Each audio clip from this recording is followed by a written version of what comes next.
इस वक्त हम सीधे चलेंगे लाडवा, जहां सीएम नायब सिंह सैनी अपना आज नॉमिनेशन कर रहे हैं। इससे पहले उन्होंने पूजा पाठ किया है, हवन किया है और जनसभा भी की है। मानसिकता है हुड्डा साहब, रोहतक से बाहर जाकर भी देख ले क्या हो रहा है क्या नहीं हो रहा।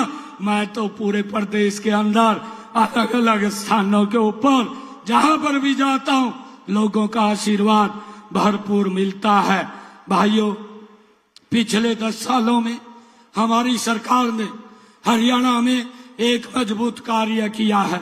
हरियाणा को आदरणीय नरेंद्र मोदी जी के नेतृत्व में एक नई दिशा देने का काम हमारी सरकार ने किया है। भाई भतीजावाद को खत्म किया है, भ्रष्टाचार के ऊपर अंकुश लगाने का काम हमारी सरकार ने किया है। हरियाणा के युवाओं का विश्वास बढ़ाने का काम हमारी सरकार ने किया है। हरियाणा के किसान को मजबूत सशक्त करने का काम हमारी सरकार ने किया है। हरियाणा की महिलाओं को सशक्त करने का काम हमारी सरकार ने किया है। और भाइयों, हरियाणा के गरीबों को मजबूत करने का काम इन 10 वर्षों में हमारी सरकार ने किया है। भाइयों, लगातार ये सरकार मिशन मोड के अंदर काम कर रही है। कांग्रेस की सरकार जब भी रही है मिशन मोड के अंदर काम किया है, हमने मिशन मोड के अंदर काम किया है।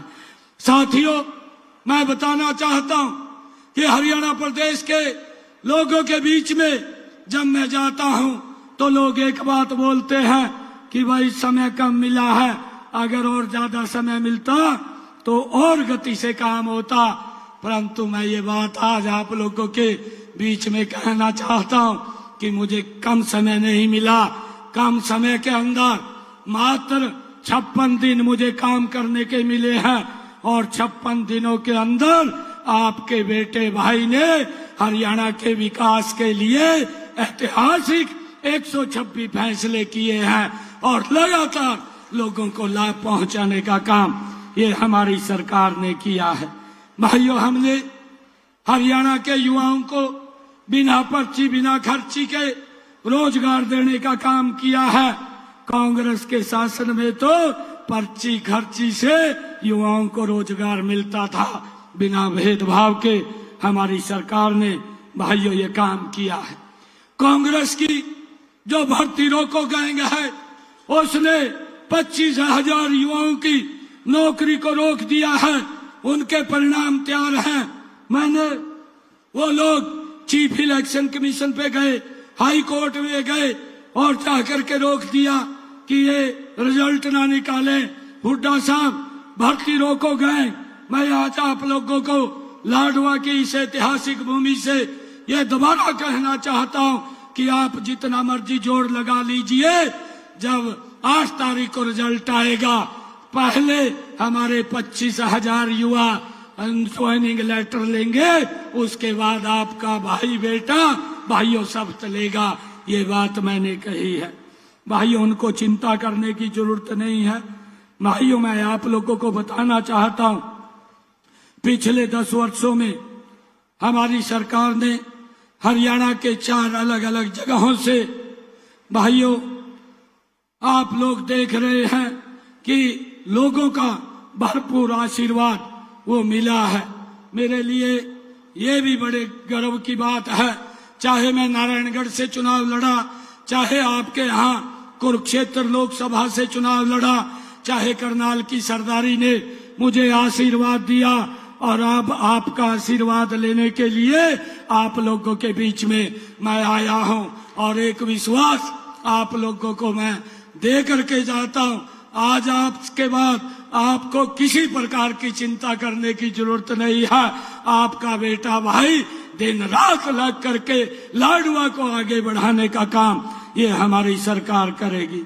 भाइयों, मैं आप लोगों को ये भी बताना चाहता हूं कि हमने लगातार इस क्षेत्र में, चाहे लोकसभा के सांसद के नाते हमने काम किया है, इसको लगातार आगे बढ़ाने का काम हमारी सरकार ने निरंतर डबल इंजन की सरकार ने किया है। और आज मुझे एक बात याद आ रही है।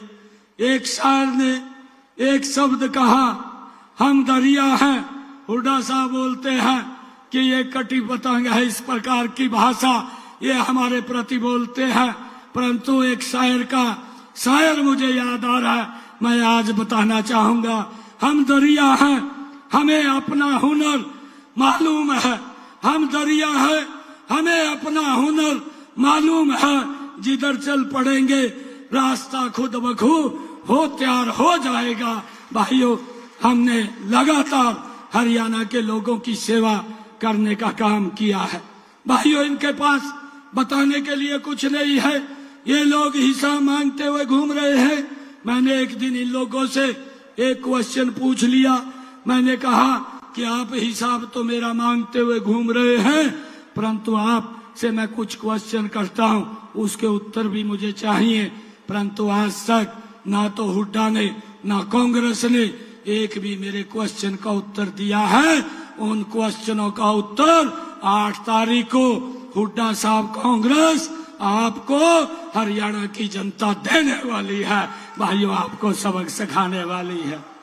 मुझे जब ये हिसाब मांगते हैं, मुझे एक बात याद आती है, और वो बात किसी शायर ने ठीक ही कही है। उन्होंने कहा है कि दिल में कसक है, दिल में कसक है। भाइयों, चेहरे पर नकाब लिए फिरते हैं। दिल में कसक है, चेहरे पर नकाब लिए फिरते हैं। जिनके खुद के बही खाते खराब हैं, वो मेरा हिसाब लिए फिरते हैं। भाइयों, मैं आप लोगों को ये कहना चाहता हूं कि 8 तारीख को उन लोगों को हरियाणा की जनता वो हिसाब देने वाली है जो उनके कार्यकाल के अंदर हुआ। युवाओं को भाइयों पर्ची खर्ची पर रोजगार मिलता था। मेरे भोले भाले किसानों की जमीन लूट करके दिल्ली में बैठे दामाद को देने का काम किया। गरीब लोगों के घरों को आग लगा दी गई। अरे, किसानों के ऊपर हुड्डा की सरकार में गोलियां चला दी गई। भाइयों, ये हिसाब मैंने कुछ क्वेश्चन पूछे थे। मैंने ये भी कहा था कि हमने निर्णय किया है कि हरियाणा के किसान की पूरी फसल एमएसपी पर खरीदने का काम हमारी सरकार करेगी, और 14 अन्य फसलें भी हमने खरीदी है। हमने भावांतर भरपाई भी दी है। मैंने उनको पूछा था कि आप ये भी बताने का काम करें कि आपकी सरकार में कितनी फसल एमएसपी पर खरीदी थी। भाइयों,